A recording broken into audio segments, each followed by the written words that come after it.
याद रखिएगा। हो गया।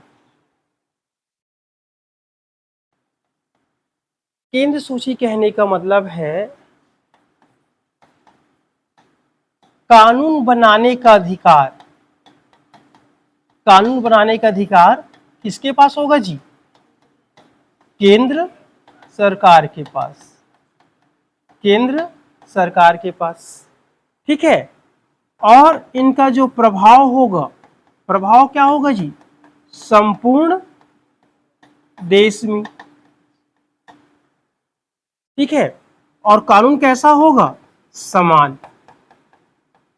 समान कहने का मतलब सबके लिए एक समान माना जाएगा। ऐसे सब्जेक्ट को हम लोग क्या बोलेंगे? केंद्र सूची माना जाएगा। जैसे आप लिख सकते हो एग्जाम्पल में, डाक विभाग, डाक वाला है पोस्ट जितना भी आ जाएगा, ठीक है जी। जैसे कि रेलवे, आप कहीं देखिए हो छत्तीसगढ़ सरकार रेलवे चला रही है? नहीं ना। तीसरा विदेश, विदेशी मामले, विदेश मामले,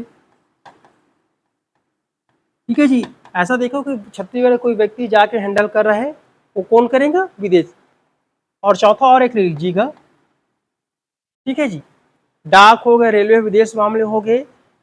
जैसे कि सुरक्षा, रक्षा मामला, वो भी कौन कर रहा है? केंद्र। आप कभी सुने हो ऐसे कि आर्मी, राज्य के एक आर्मी रखा है, ठीक है। तो ऐसे मामले याद रखिएगा जिसमें पूरा प्रभाव किसका होगा? केंद्र सरकार का। नियम भी क्या बनाएंगे? केंद्र सरकार। जिनका प्रभाव याद है कि संपूर्ण देश में लागू होगा ना, ठीक है, चाहे राज्य हो। तो ऐसे मामलों में हम क्या करते हैं? केंद्र सूची। जो कितना है वर्तमान में जी? 98, याद रखिएगा, ठीक है। अगला देखते हैं, लिख लीजिएगा एग्जाम्पल।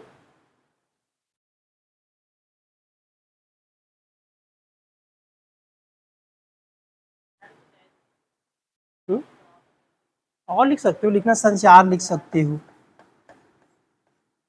पांचवा, ठीक है जी। छठवा अंतरिक्ष अनुसंधान है, बहुत सारा लिख सकते हो, अंतरिक्ष अनुसंधान। कहने का मतलब है आप समझ रहे हैं कौन जा सकता है, देखिए आपको समझ में आ जाएगा, ठीक है जी। अंतरिक्ष अनुसंधान। आगे बढ़ो।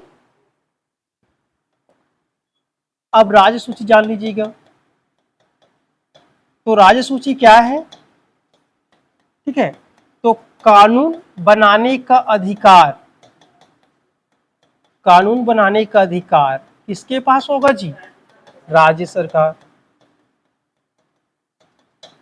तो याद रखिएगा, तो राज्य सरकार का जो कानून है उसी राज्य के लिए, उसी राज्य के लिए, ठीक है ना।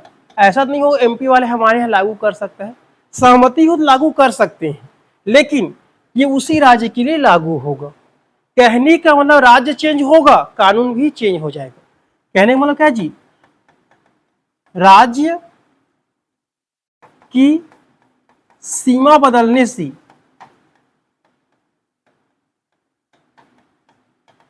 कानून भी बदल जाता है, बदल जाता है। समझ में आया? जैसे हमारे यहाँ कर कुछ और होगा, एमपी में कुछ और कर होगा, दोनों की अलग अलग शर्तें होगी जी, याद रखिएगा। एग्जाम्पल लिखिएगा, सबसे पहले कृषि। हम लोग समर्थन मूल्य ले रहे हैं, पूरे भारत में सबसे ज्यादा 31 ले रहे हैं। ऐसा तो नहीं एमपी और लागू कर दिए होंगे, आया। दूसरा वन, नहीं वन नहीं आएगा, समवर्ती में चला जाएगा, ठीक है जी। भूमि, भूमि के प्रबंधन छत्तीसगढ़ अपने हिसाब से करेंगे। भूमि से क्या मिलेगा जी? भू राजस्व। समझ आ गया? अभी मेन मुद्दा लिख लीजिएगा, पुलिस। हर राज्य का पुलिस अलग हिसाब से होता है। अब समझिएगा पुलिस भी 3 प्रकार के होते हैं, ठीक है। तो एक पुलिस नॉर्मल हो गया, एक होता है आपके पास रेलवे पुलिस, रेलवे पुलिस, ठीक है जी। और एक होता है केंद्र शासित प्रदेशों में पुलिस, ठीक है जी। याद रखिए, ये 3 पुलिस हो गए ना, याद रखिए। तो पुलिस और रेलवे पुलिस किस में आ जाता है? आपका राज्य सूची में। लेकिन मात्र एक मास है दिल्ली का, याद रखिएगा, दिल्ली का बोल रहा हूं ना मैं, दिल्ली का, ये किसके अधीन आता है? केंद्र सरकार, वहां नहीं आता ना, याद रखिएगा। दिल्ली का बस याद रखिए कहां का आएगा वो? केंद्र सरकार के अधीन। बाकी सब का कहां का जाएगा? उस राज्य में आ जाएगा। जैसे जम्मू कश्मीर का होगा तो जम्मू कश्मीर में लागू होगा, याद रखिएगा। लेकिन दिल्ली वाले बस में याद रखिएगा क्या हो जाएगा जी? किसका रहेगा वो? केंद्र सरकार का। इसीलिए देखो बीच बीच में ना, जब आप पार्टी था तब बोलते थे कि पुलिस सेना हमें चाहिए, ऐसा कह के, ठीक है, बार बार बोलते रहते थे। ये समझ आएगा इसे क्या कहते हैं? राज्य सूची का विषय। ठीक है जी, आगे बढ़े। राज्य सूची कहने का मतलब है ऐसा सब्जेक्ट जिसमें राज्य सरकार कानून बनाएंगी, जिसका प्रभाव कहाँ था होगा? उसी राज्य तक प्रभाव होगा, या राज्य की सीमा बदलने से कानून भी बदल जाता होगा, या अधिकतम एक दूसरे राज्य में भी हो सकता है। जैसे कि आपका कृषि हो गया, भूमि हो गया, भू राजस्व हो गया, सहकारिता, सहकारिता भी राज्य सब्जेक्ट का विषय है, याद रखिएगा। सहकारिता ये भी आ सकता है, ठीक है। ये बेसिक चीज है। आगे देखिएगा, अब आता है समवर्ती सूची। ठीक है जी, समवर्ती सूची। समवर्ती सूची कहने का मतलब है कानून बना सकते हैं।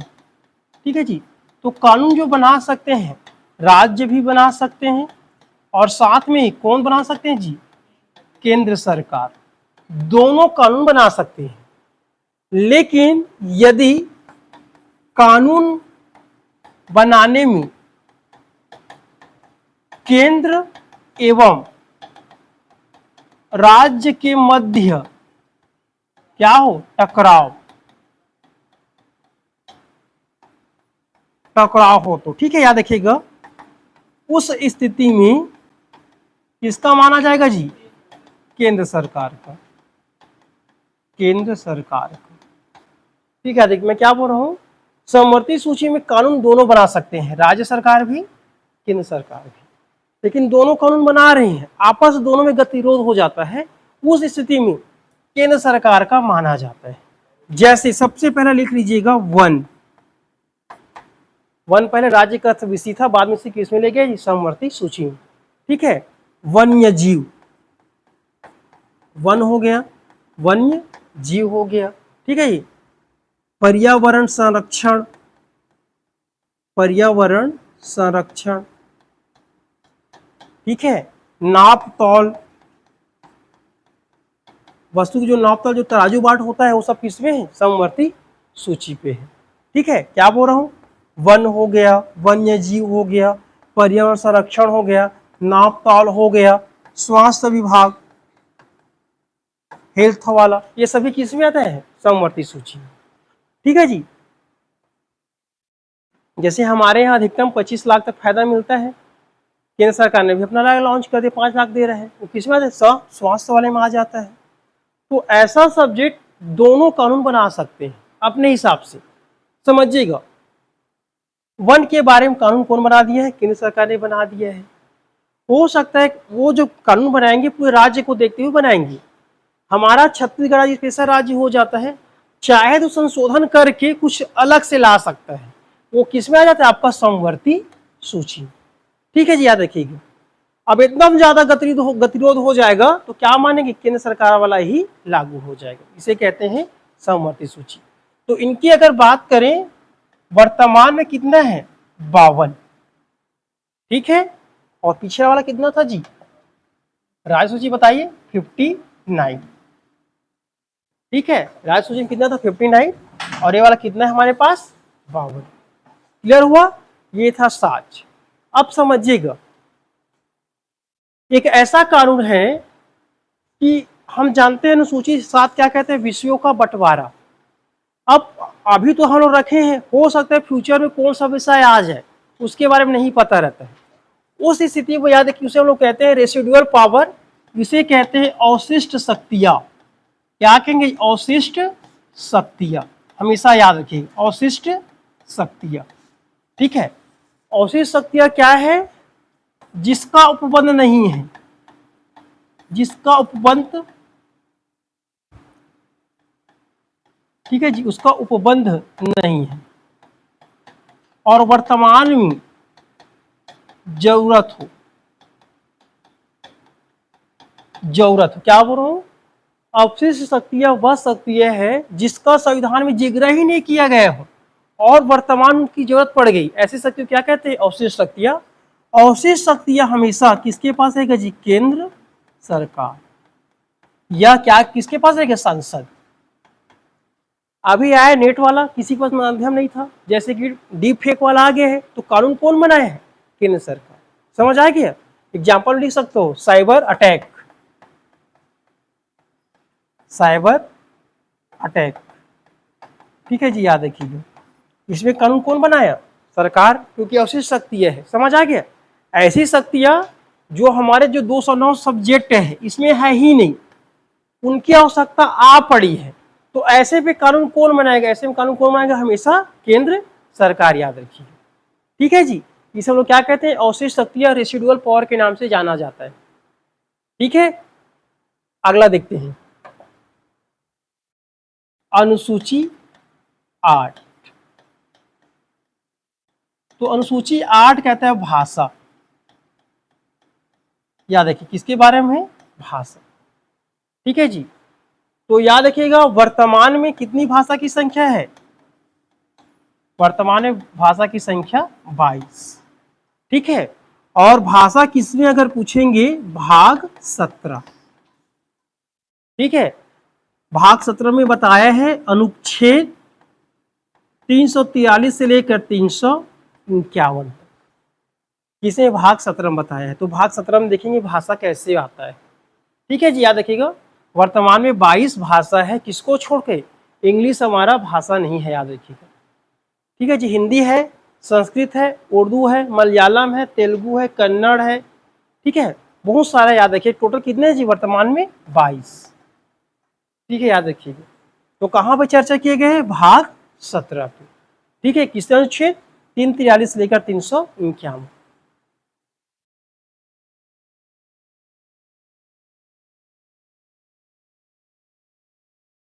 ठीक है।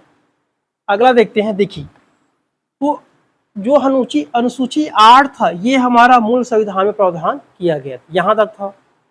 अब देखते हैं हमारा अनुसूची 9, अनुसूची 9, याद रखिएगा, इसे संविधान संशोधन करके जोड़ा गया है, ठीक है जी, याद रखिएगा। अनुसूची 9 को फर्स्ट संविधान संशोधन किया गया, फर्स्ट संविधान संशोधन के जरिए इसे जोड़ा गया है, याद रखिएगा। अब ये है क्या, भूमि सुधार, भूमि सुधार कानून, जिसे कहते हैं लैंड, ठीक है, रिफॉर्म एक्ट के नाम से जाना जाता है, याद रखिएगा। ये आया, समय के साथ ऐसे सब्जेक्ट इसमें डालते गए। दूसरा क्या आ जाएगा, ऐसे विषय जो न्यायालय की क्षेत्राधिकार में नहीं आती, याद रखिएगा। दूसरा क्या चीज बोल रहा हूं, ऐसे विषय जिसे आप न्यायालय में लेकर नहीं जा सकते, ये कहा जाता है, ठीक है जी, याद रखिएगा।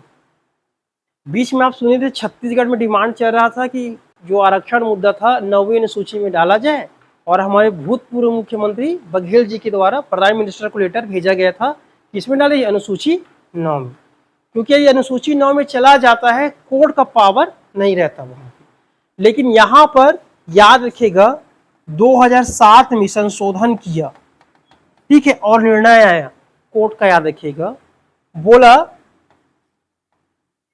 24 अप्रैल से अप्रैल 1974, ठीक है जी, 24 अप्रैल 1976 से पहले जो मुद्दा होगा अनुसूची 9 में है, हम इसमें किसी प्रकार की दखलंदाजी नहीं करेंगे, ठीक है जी। इसको और बताऊं कंफर्म करके देखिए, 24 अप्रैल 1974 के बाद कुछ भी डेट आएगा, याद रखिएगा, उसे हम लोग क्या करेंगे, न्यायालय में जाया जा सकता है।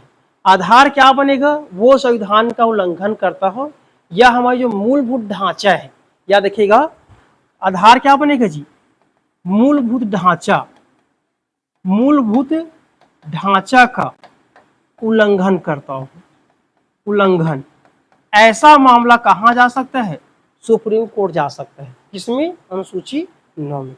वर्तमान में अगर बात करें इसमें कितने? 283 अनुसूची में 9 में कितने सब्जेक्ट? 283, याद रखिए, ये पूछ सकता है कितना है? 283। ठीक है, तो याद है 207 में क्या दिया? सुप्रीम कोर्ट ने न्यायालय मतलब आदेश दिया कि 1974 से पहले जो ऐसा मामला होगा उसके हम किसी प्रकार के वहां नहीं है, लेकिन 1975 के बाद या 74 के बाद जो मामला आया होगा उसे हम लोग क्या करेंगे जी? मतलब दोबारा उसका क्या कर परीक्षण कर सकता है, ये बोला गया था। ये था हमारा अनुसूची 9। ठीक है, समझिएगा। अब आएगा अनुसूची 10। ठीक है, याद रखिएगा, अनुसूची 10।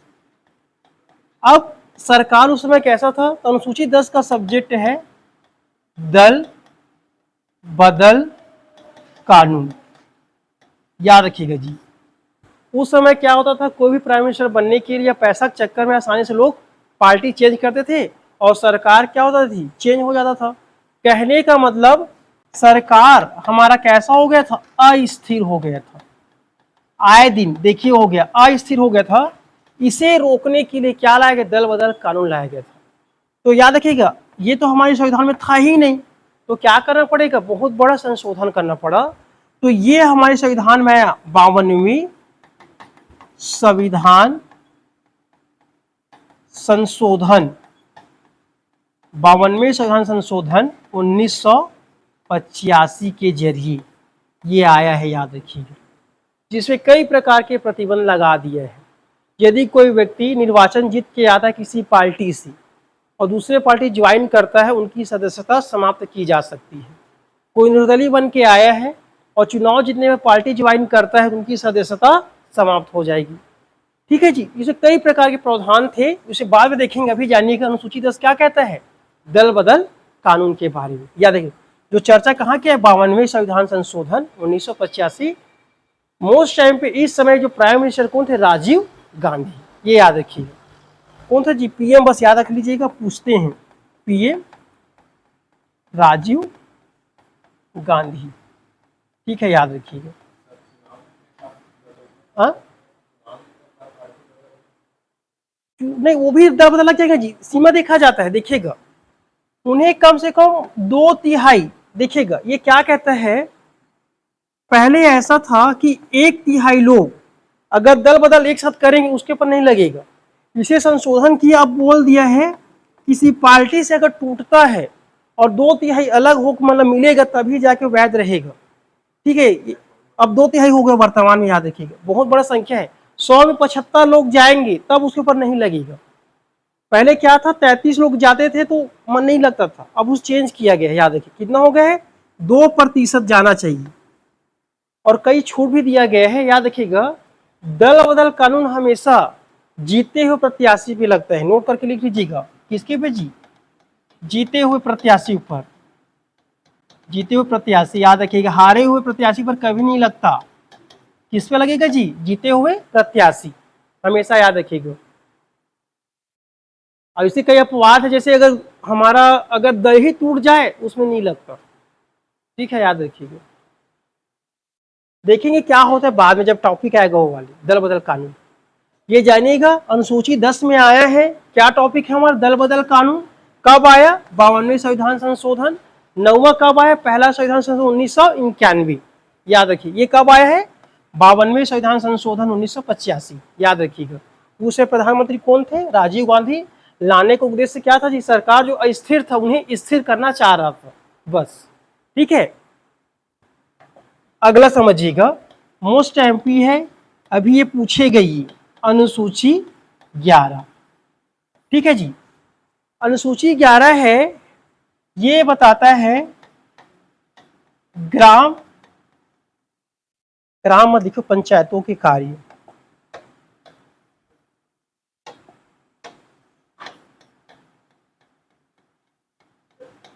पंचायतों के कार्य। याद रखिए सूची बताया है कि कौन कौन से शक्ति प्राप्त है पंचायत उसमें कार्य कर सकते हैं, जिसमें टोटल कितना विषय है जी, 29 विषय है। याद रखिए, ठीक है। तो ये किसके लिए होगा, ये पंचायतों के ग्रामीणों के लिए हो गया है। उसी प्रकार शहरों के कार्य करने के लिए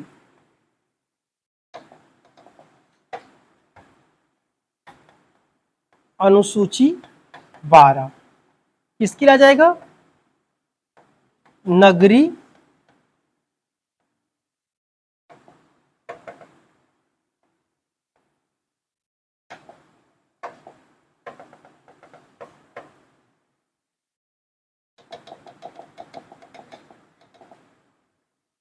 अनुसूची 12 लिखिएगा,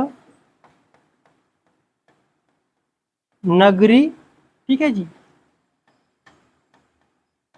निकाय, ठीक है, नगरीय निकाय के विषय। याद रखिएगा,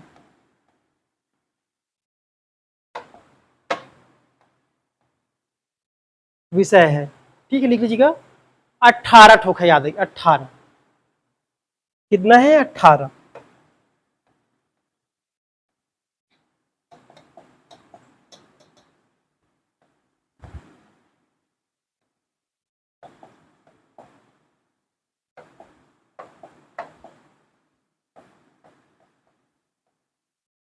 समस्या आ रहा है जी,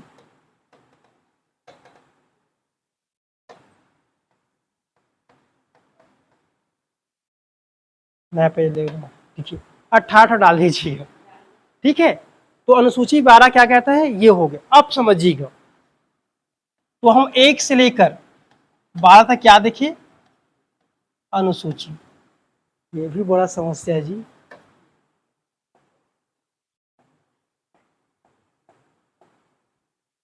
ठीक है, याद रखिएगा, यहां पे क्या बता रहे हैं कि सरकार के दायित्व है, ठीक है। टोटल पहला क्या बोल दिया, पहला बोलता है सीधा संघ राज्य क्षेत्र की सीमाएं के बारे में बताया है। दूसरा क्या बताया कि वेतन कैसे देंगे। तीसरा शपथ। चौथा राज्यसभा में सीटों का आवंटन। पांचवा क्या है, जनजाति या अनुसूचित क्षेत्रों में प्रशासन। छठवां क्या हो जाएगा, असम मेघालय त्रिपुरा का शासन। सातवां क्या कहते हैं आपका, समवर्ती सूची। आठवां भाषा। नौवां भूमि सुधार, ठीक है। 10वां दल बदल कानून। 11वां क्या है, ग्राम पंचायतों के कार्य। और 12वां क्या हो जाएगा जी, नगरीय निकायों के कार्य टोटल, ठीक है। ये अनुसूची जान लीजिएगा। मंडे से हम लोग पढ़ेंगे अनुच्छेद क्या होते हैं सीधा, ठीक है। थोड़ा सा पंचायत बता देते उसके बारे में आज टॉपिक, ठीक है, समझिएगा। फिर मंडे से भी प्रॉपर इसको भी चालू करूंगा।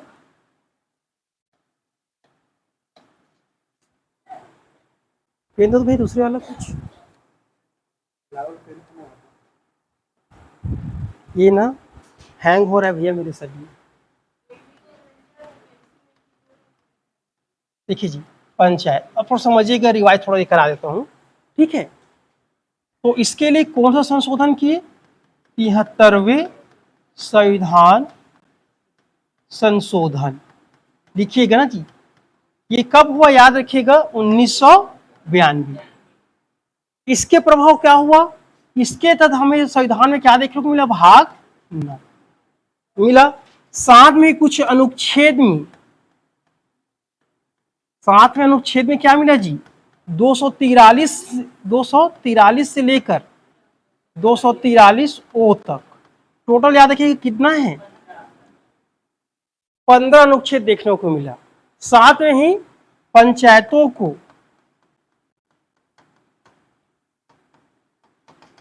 कार्य करने के लिए कुछ विषय दिए, ठीक है, याद रखिएगा। तो विषय कहाँ मिला हमें, अनुसूची कहाँ मिला जी, 11, जिसकी संख्या कितना है, 29। याद रखिएगा, क्लियर हो गया, ये आया। अब देखते हैं कि डेट कौन कौन सा है, फिर छत्तीसगढ़ में कौन सा है वो भी देख लेते हैं, ठीक है। देखिएगा, लिख लीजिए एक बार।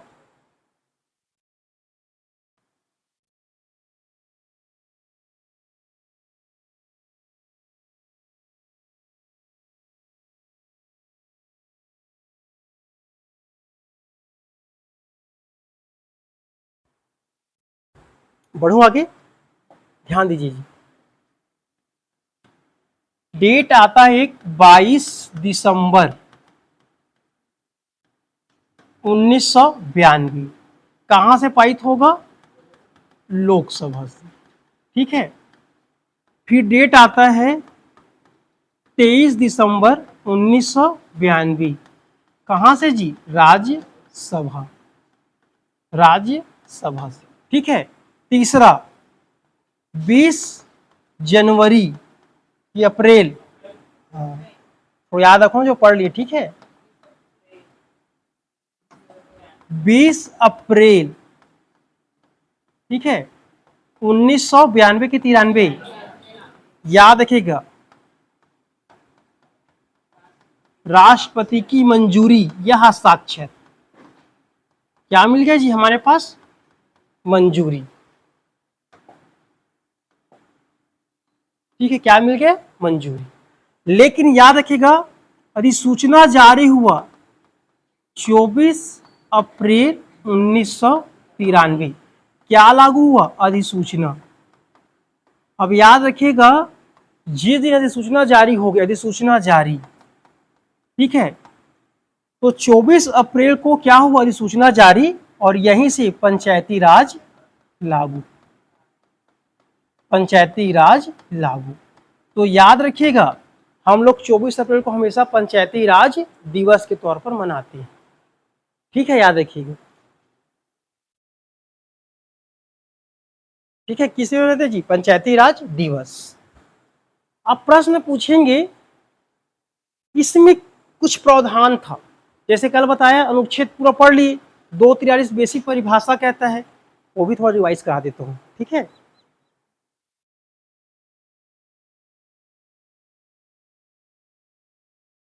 आगे देखिएगा। ठीक है। अब इसमें कुछ अनुच्छेद आया। ठीक है जी, सबको याद है अनुच्छेद? देखते हैं कितना कितना अनुच्छेद है। टोटल 15 होगा। तो सबसे पहले याद रखिए 243, ये क्या कहता है? परिभाषा। तो परिभाषा में आप देखोगे ग्राम क्या है, ठीक है जी, ग्राम पंचायत क्या है, ये पूरा मिलेगा। फिर खंड पंचायत क्या होता है, ठीक है, जिला पंचायत क्या होता है, और तमाम बहुत सारे परिभाषा किसमें दिया? 243 में दिया। ठीक है, याद रखिएगा। अगला आएगा 243 का ए, ये किसके बारे में बताता है? ग्राम सभा। तो याद रखिएगा, ग्राम सभा के बारे में बताया है। तो ग्राम सभा के लिए सूचना जारी कौन करेगा? कौन करेगा जी?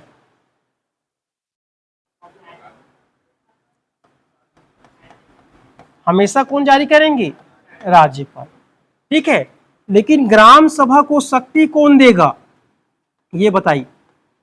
पढ़ तो रहे होंगे जी, शक्ति, ग्राम सभा शक्ति कौन देगा? उस राज्य का विधानमंडल, राज्य का कौन देंगे? विधान मंडल।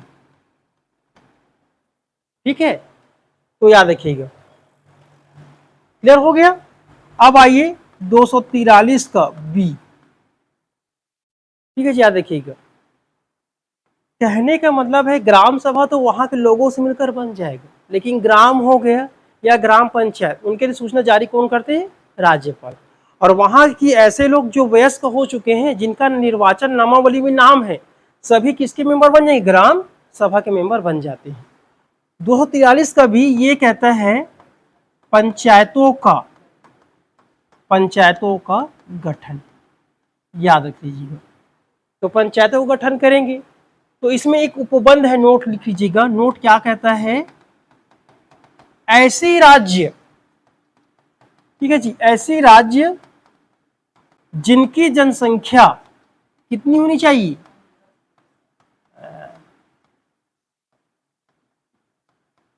20 लाख से, 20 लाख से कम हो। याद रखिएगा, ऐसे राज्य जिनकी संख्या 20 लाख से कम हो, वहां जरूरी नहीं है ना, जरूरी नहीं है ब्लॉक मध्य पंचायत होना, मध्य पंचायत का, जिसे हम लोग कहते हैं खंड पंचायत। याद रखिए ये क्या चीज बोल रहा जी, जरूरी नहीं है, ये तय कर दिया गया है, अशोक मेहता की सिफारिश को माना गया है, ऐसे राज्य जिनकी संख्या 20 लाख से कम होगा वो चाहे तो 2 स्तर अपना सकता है। ठीक है जी, एक जिला परिषद रहेगा और एक ग्राम वार्ड, जिसे हम मंडल के नाम से जानते थे। और निर्भर किसमें करता है, याद रखिए जरूरी नहीं है ना, उपवन वो डिसाइड करेगा, अगर वो राज्य चाहे तो अपना भी सकता है, क्योंकि उपवन क्या है जी, जरूरी नहीं है, याद रखिएगा। ठीक है, तो हमारे यहाँ बात करूं 3 स्तर पाए जाते हैं। बेसिक याद रखिएगा, पूरे भारत में कितने स्तर है जी, 3 स्तर, याद रखिएगा 3 स्तरीय पंचायती राज है। ये पूछेंगे ना पूरे भारत में कैसे अपनाए हम लोगों ने, 3 स्तरीय। ठीक है, जैसे पहला ग्राम में क्या मिलेगा, ग्राम पंचायत। ठीक है जी, खंड में क्या मिलेगा, जनपद पंचायत। और तीसरा जिला में क्या मिलेगा, जिला पंचायत। ये सब जगह है। अब कुछ राज्य ऐसे हैं जिन्होंने अपने से संशोधन करके 4 रख लिए हैं, जैसे पश्चिम बंगाल, वो अलग चीज है, लेकिन 3 मालूम किए हैं। कुछ राज्यों में अलग अलग नाम से जाना जाता है, जैसे तालुका पंचायत कहाँ जानते हैं, गुजरात में। क्षेत्र पंचायत कहाँ जानते हैं, उत्तर प्रदेश में। ठीक है, याद रखिएगा ये अलग नामों से जाना जा सकता है, लेकिन भारत में कैसा अपनाया है, त्रिस्तरीय। याद रखिएगा ये किसने बताया है, 243 का बी। ठीक है जी, याद रखिएगा। अगला समझिएगा 243 का क्या आ जाएगा, सी, संरचना। तो याद रखिएगा संरचना में हम देखते हैं पहला सदस्य। ठीक है, याद रखिएगा। तो याद रखिएगा सदस्य ये कहता है कि ग्राम पंचायत में, ठीक है जी, एक क्या होगा, पंच। ठीक है, पंच के बाद क्या होगा जी, सरपंच। सरपंच और सहायता करने के लिए उप सरपंच, और एक व्यक्ति जिसे हम लोग क्या नाम से जानते हैं, सचिव। ठीक है, ये 4 लोगों से ग्राम पंचायत की क्या बनेगी, संरचना। अगर पूछे राजनीतिक प्रमुख कौन है तो आता है हमारा सरपंच। ठीक है जी, लेकिन प्रशासनिक प्रमुख पूछेगा तो ग्राम में कौन रहेगा, सचिव, हमेशा याद रखिएगा। उसी प्रकार जिला पंचायत, जिला पंचायत, याद रखिए जिला पंचायत। ठीक है, तो जिला पंचायत में क्या रहने वाले हैं, सदस्य। ठीक है, फिर क्या मिलेगा, अध्यक्ष। फिर क्या मिलेगा, उपाध्यक्ष। और एक क्या मिलेगा, सचिव, जिसे किस नाम से जानते हैं जी, सीईओ।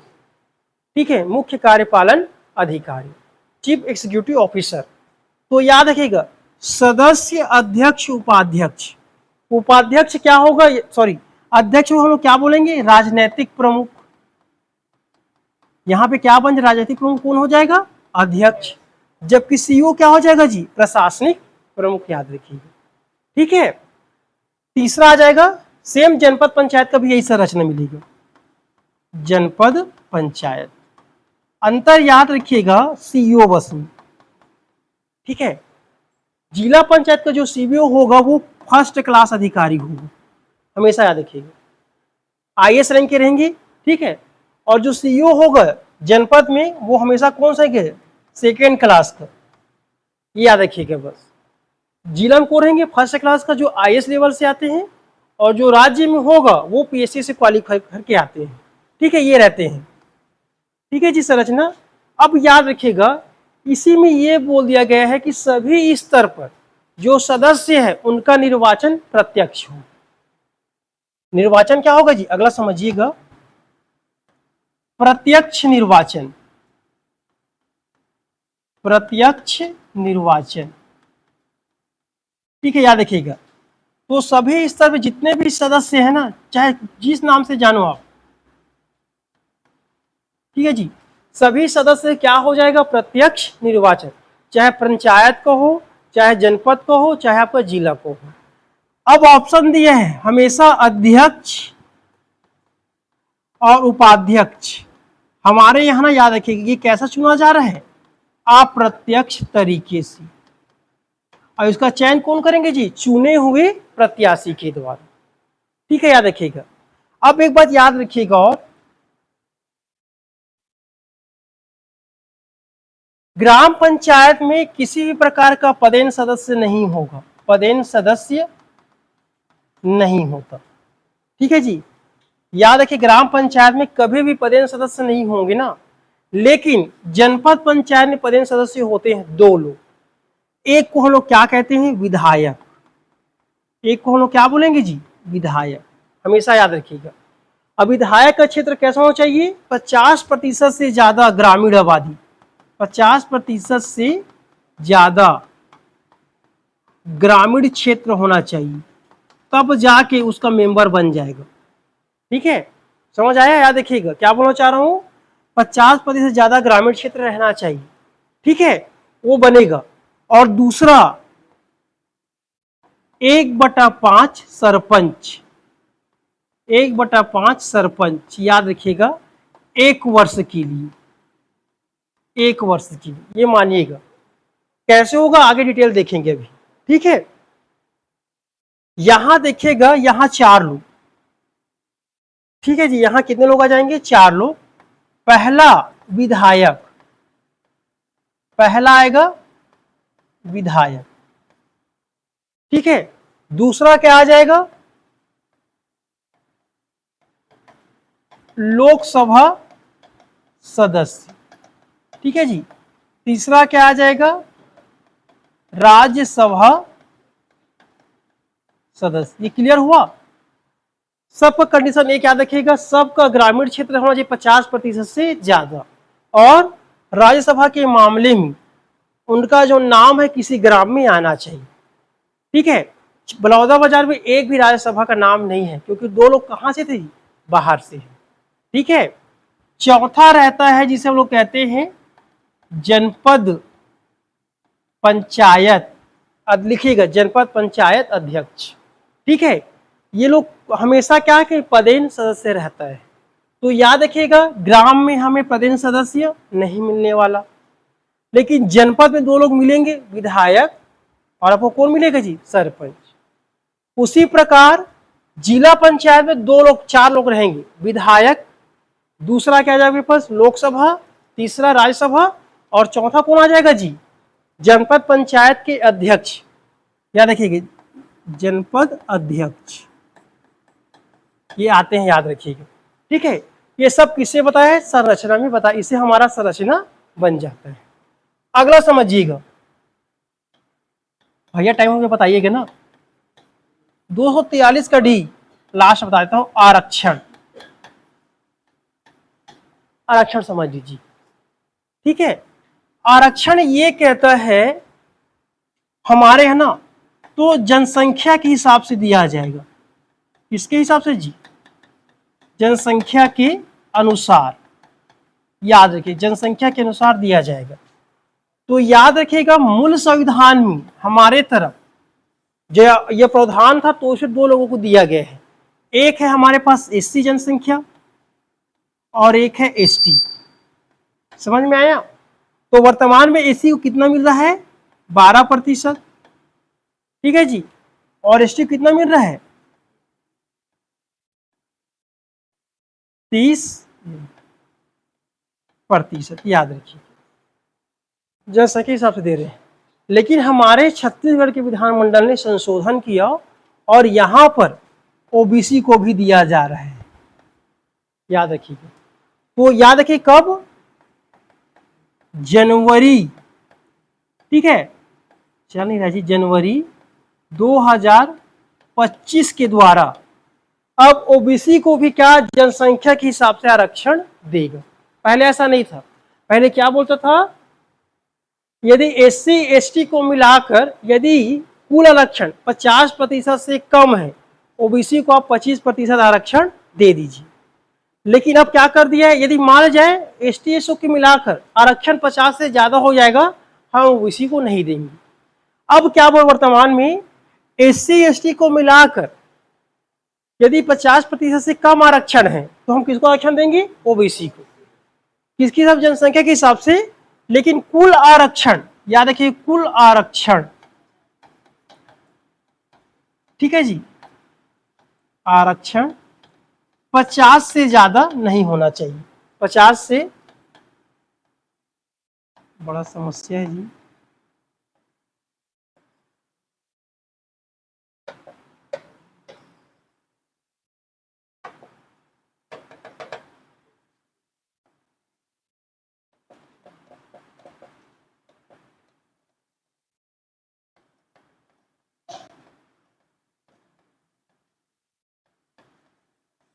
नहीं, याद रखिएगा। तो अब देखिएगा, हमारे यहाँ अगर बात करूं, 30 किसको मिल गया, एसटी को, 12 किसको मिल गया, एससी को, टोटल 42 हो गया। यहां ओबीसी को 8% आरक्षण दिया जा रहा है, ये मूल प्रावधान है, ठीक है। अब यदना याद रखिएगा, इसे तय कर दिया निर्वाचन क्षेत्र के अनुसार, निर्वाचन क्षेत्र के अनुसार। समझ में आया इसका मतलब क्या समझी? क्योंकि भाई निर्वाचन क्षेत्र में अलग अलग जनसंख्या हो सकता है। जैसे बलौदा बाजार में एससी की आबादी 27%, ठीक है, एसटी की आबादी लगभग 14 से 15% है। तो क्या होगा, निर्वाचन क्षेत्र के अनुसार से याद रखिए। मूल ये हो गया, मूल क्या कह आरक्षण कि किसी भी हालत में 50 से ज्यादा नहीं होना चाहिए, और एससी को और एसटी को हम छेड़खानी नहीं कर सकते, जितना उतना देना पड़ेगा राज्य के हिसाब से। तो बचा कौन जी, 8%। तो इस बार लॉस किसको हो गया, ओबीसी को हुआ है, याद रखिए। और कई ऐसी जगह है जो निर्वाचन क्षेत्र है वहां उनको ज्यादा मिला, मतलब पूरा 48% भी मिला है, याद रखिएगा। जैसे सुकमा के एक गांव था, वहां एससी की आबादी, मतलब वहां एसटी तो था ही नहीं, एससी नहीं था, एसटी था। एसटी का कितना, 2%, केवल 2% था। तो यहां विवाद ये हो गया, पूरा ओबीसी को 48% क्या दे दिया जी, आरक्षण। तो ये विवाद बना था, ठीक है। तो ऐसा नहीं, कई जगह उनको बेनिफिट मिलेगा, कई जगह नहीं मिलेगा, कई जगह उनको भी आरक्षण मिला ही नहीं है। ये बेसिक क्या था, हमारा आरक्षण। और ये उपबंध पूछेंगे ना, याद रखिए कब से लागू हुआ है, 2025 से। इससे पहले क्या चलता था, ओबीसी को याद रखिए आंख मूंद के कितना दिया जाता था, 25%। देखा ये जाता था बस, एसटी एसटी को मिलाकर अगर 50 से कम है तो 25 मिलेगा, अगर 50 से ज्यादा हो गए आरक्षण नहीं देते थे। अभी वर्तमान में क्या बोल रहे जी, उनको भी जनसंख्या के हिसाब से आरक्षण दिया जा रहा है, ठीक है। बाकी मेन मैं एमपी वाला चालू करूंगा मंडे क्लास से। बंद कर दो,